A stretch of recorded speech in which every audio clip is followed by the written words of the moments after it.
Okay, this film is going to cover F, G, and a few other little details regarding various aspects of the project. I'm thinking this will be the last possible kind of permutations we can make with these stairs and some of the other things. I've tried to account for some of the stuff that you emailed me about in terms of the linen closet and the regular closet, and I want to talk a little bit about the possibility of partitioning the laundry if that's something that's critical or completely desired, etc. Let's do the interior first. You had said 18 be enough for this linen closet. You can still do that. I made this a 24 because 18, by the time you open it, it just gets really narrow to reach into a closet like that. So I'm showing a 24 and the closet 26 inches wide. This leaves you this much over here. I've changed those to bifold doors. I've offset them to the left here, to your left as you face them, or no, to your right as you face them. This leaves a little area here, a margin over here of about 15 inches. You know, if those are centered in the room or centered in that closet, then you uh, got something like this, where that's, you know, closer to a 7-inch margin. You could probably get custom wide doors to do the entire space. That's between you and your contractor, what you exactly want to do there. Uh, Again, if I do make this down to 18, then, and you left these at 6-foot doors, then this margin becomes something closer to 20 inches or so. And it would still be in front of the casing a bit there. To continue then, I want to talk about this partitioning at the laundry situation. You know, we can't use a bifold here. We can't fold it out into the room here because it'd be in front of the door. If we fold it into the room here and we want to use this window here, the one you already own, then it's going to be standing in front of that all of the time except when it's closed and you're inside it, no one would see. Uh, that would be if you use a bifold door, and those are going to stick out some. And part of the issue is wall space on this, and if we go over here, hope this will do this. If we go over here and look at that wall there, we need space for switches here, you know, one for the hall when you come in, one for any kind of little outside light, or whether it's a switch to the garage. So we need a little bit of space there. We need room for the casing here. And here's the storage cabinets above the laundry machines. There's your 36-inch window. You can see that this just really, it only leaves enough room for an accordion style door. And if you did use an accordion style door, then go back over there, it would have to be located right here, and that's its projection for this to cover this 5'2" width. It's going to project from the wall, so it'll always be standing right there, out 7 inches. You know what kind of space that gives behind it, and the laundry is about 27 inches, and that's if this machine is backed fully up to the wall, if that all works out there. So, you know, and then obviously that would be your partition there if you wanted it. Here's a little short film of those accordion doors, and just show you, you know, this is what I'm talking about. All right, these are the accordion doors that I talked about the only solution for, you know, partitioning off that laundry facility. They're available in any of these colors. They call this off-white, but he insists it's a pure white. Model for that particular opening delivered is $590. It would attach on the side to the right as you face into the room, and it would project even from that wall 7 inches. So it's going to, you know, it's going to project into the floor space, into the limited floor space. But if you want a partition, this is probably the only reasonable and viable way to go. And there may be less expensive alternatives, but certainly you want it functional, and this seems like it would do that much for you. Now we go back outside and talk about the stairs and the landing. This is what I've done here. Made this landing much wider. Maybe you sit a chair up here. The clearance is still 3'0" everywhere. So a person could bring something that's big up here. It's a lot of turning, but it still is a full 3-foot path through. This red line here was the old Plan D stairs that came down, and we pushed that back some. These ones were the ones before when we had just a little landing here and then headed out north. This line up here is the bottom of E. So yes, we had D and E, and now we're looking at F, and this is it going up. Now I want to cover. I'm going to cover some issues about shading on that porch very quickly here, quickly enough.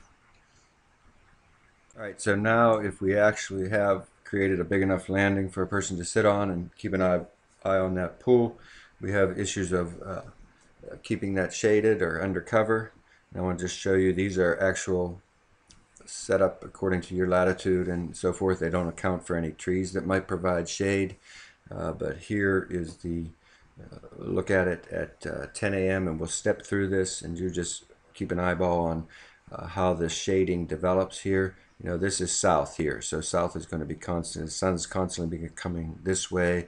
In the morning, it's going to be coming straight this way. So it's a difficult place to shade in any case. But I'll go through and show you how that develops. This is at 10 a.m., 11 a.m., high noon. This is all on June 21st, solstice.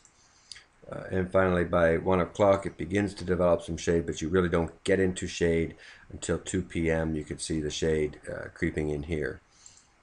And then finally, by 3 o'clock, which is pretty late in the day, you are completely shaded without any kind of artificial covering. And we go on. Now I put a little awning up here, something like this is probably $600 or $700. This is just a metal awning. There are other alternatives, but I just want to show you that even this does not provide that much of a difference. If we step through, it's again at 10 a.m. here, summer solstice, and we go to 11, and you know the shade starts coming down, and this is 3 hours before the other one, which got shaded at 2. By noon, you have shade against the wall, and there's 1 o'clock, 2 o'clock, etc. So that's that. And here, so because I know all of that sun is coming through this south side, or that's part of the issue. Here's a different kind of thing. If you had an awning, or if this roof extended, or some sort of covering was made here, and then you had some sort of blinds or exterior shading here, this provides a little space back here in front of the door that's kind of picks up shade a little quicker. If we go through this, that's without it, and then with it, and this is at 10 in the morning. So that's just some ideas for you in terms of the shading. Finally, a look from the outside. I'm just going to leave that little awning over there for now. This is, a look from the outside at Plan F, which brings these stairs heading south, a little bit into the driveway here. Whether or not we're going to need all of these risers, perhaps the land is such that we can end with this bottom one right here. I can't be sure of that. So that's what I'm showing. The full landing. This landing is almost level with the interior, down an inch or so, 2 inches. And then you're down 9 risers to the grade. And this is a little bit of a look at what's happening here. They're going to require this to be closed off, whether you use lattice screening to close this off here so people can't fall through there, and whether or not you have a secondary railing and maybe an iron railing that comes down this side so it doesn't take up too much room. We can't really make those final determinations until we know exactly what we do with the porch itself. So that is F. And again, this adds cost. All of this adds cost compared to, D or even E, for example. But it does provide the functionalism you were looking for.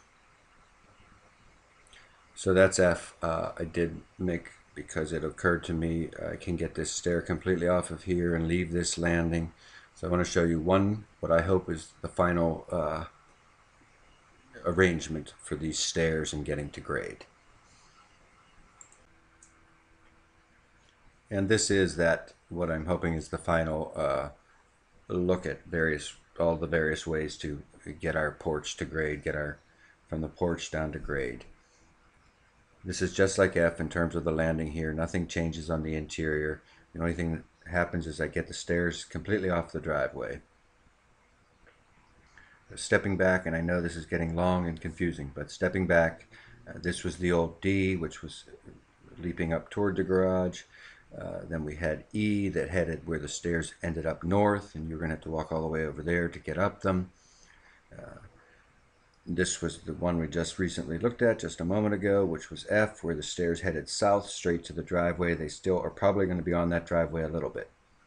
So it occurred to me as I went through this, okay, there is one more thing now that this sitting area has been placed up here. There is one more way to get to grade, and so I may as well show it so that we have been replete even in our looks at these. This one is the same thing. The landing is here, and then you're just down. This is, I'm showing 9. Maybe it takes 10. I don't know. This is a little slab of concrete down here, so this doesn't become a mud hole. If it does take 10, then this dimension is going to be reduced to maybe 4'4" or so. But that's just, that's how that is. Provides a nice little place here to put your tomato plants maybe, or something like that. In any case, everything is completely off the driveway now, well, except for this corner here. And just a quick look on the outside view of that. Here we are. Here we are with this on the outside view. You can see I'm thinking that would make it to grade. It is straight down. Those are steep stairs. If you decide you want them a little less steep, the less steep you make them, the further they stretch out here, because each time you decrease this some, that's going to come out here another 10 inches, 10 or 11 inches. But this is the best arrangement, and to me, probably this piece of concrete here, you just join this all up with a single pour where this becomes concrete coming all the way over, and maybe it's over like this. This gets you close to the driveway, straight down to the pool, completely off of the driveway, leaving this little space of land in here, which maybe something is done with this. Whether or not you screen this off under here, that's up to you. But I think that would be the final kind of solution to the thing. You might notice between, some of those E and F, we had to go to a smaller window here in order to provide this space for the railing and space for the landing. Really, though, this window can be taller. It can stretch down further here if you wanted. Right now, what I'm showing here, the interior sill is 30 inches from the floor, because in case you wanted to put a table or anything like that in front of it. Technically you can stretch that down a whole nother 10, 12 inches, whatever you wanted, really. But okay, I think that should give us everything we want. There are different ways to provide shading here or covering here, and I don't really even think I'm going to draw them because I just don't think I will. But to make a long story short, this roof could extend out here, and instead of having a secondary awning here, this roof just extends out over this. This will provide, you're going to have probably more cost involvement than something simple like this.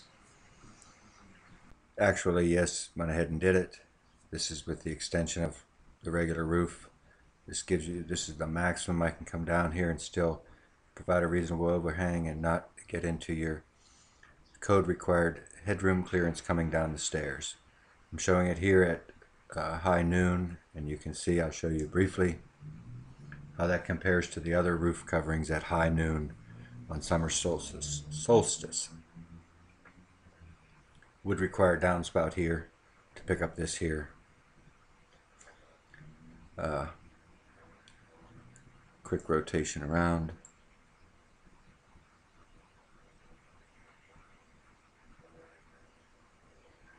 Something like that.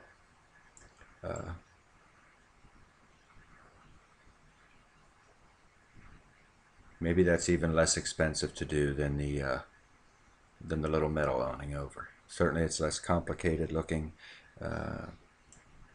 and certainly this provides the most shading you can get, and this is without actually adding in those any kind of exterior shading, without adding that sort of thing in. So we just need to decide what we're going to do with these stairs, A, and whether or not there's going to be a roof covering over that, B. Final review on shading. Keep your eye on this shade line here. These are just 3 quick views at high noon, summer solstice, June 21st. So this is the one, stairs G, no roof covering at all. Stairs G with the little metal roof over it, and you can see that the shading line has moved right down to the joint between the little porch and the wall. And then finally, with the maximum covering, you can see that the shade is extending halfway across the porch. So if this is a less expensive alternative than that metal awning, it's the way to go since it's providing you even a little bit more shade.